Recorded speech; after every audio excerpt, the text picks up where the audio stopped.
Hindi. May sarado pinto. Ay? Wala, yung ano lang. Tawag, No. hindi siya double sa Wag kiss mo na. Dito. Basta pa. Kiss mo na. Agpa. Bayam na, hi. Hi!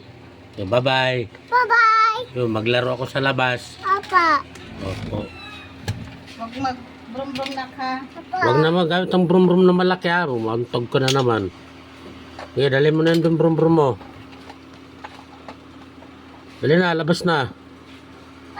Ay, iniwan ka na ni mama. O, bantay mo si mama, ha. Baka magbingo na naman. Asan ang shoes?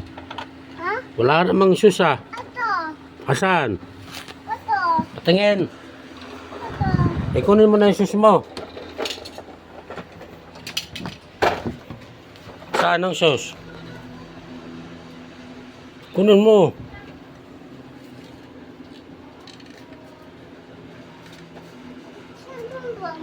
Huwag ka na magagamit ng brum-brum na yun, ha. Baliktad. Ha? Yan. Yusin mo kasi.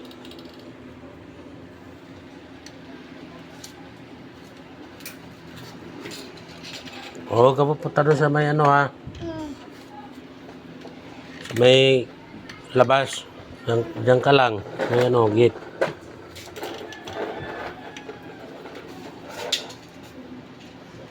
May nahuhulog man yan. Yun na.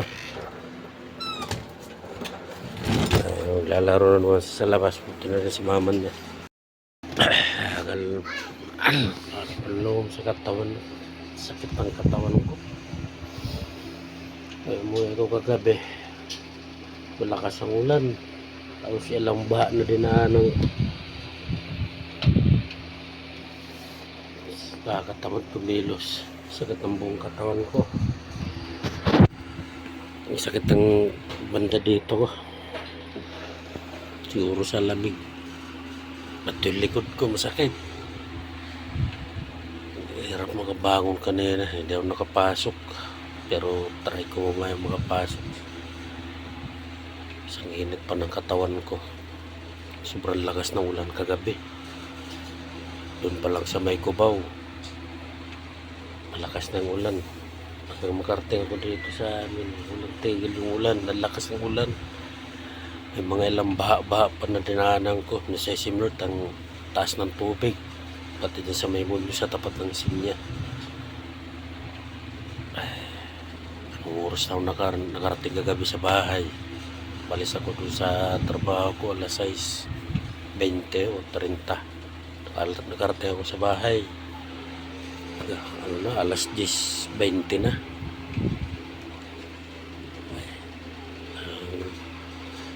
Galing pa ako sa puyat. Nag 24 hours ako sa duty. Wala akong idlip-idlip. Napasugod ako sa lakas ng ulan. Mga pasulong din ako sa baha. Gabi may dadaanan ako gabi. Hanggang baywang yung tubig. Ay, sana mapasok tayo mamaya.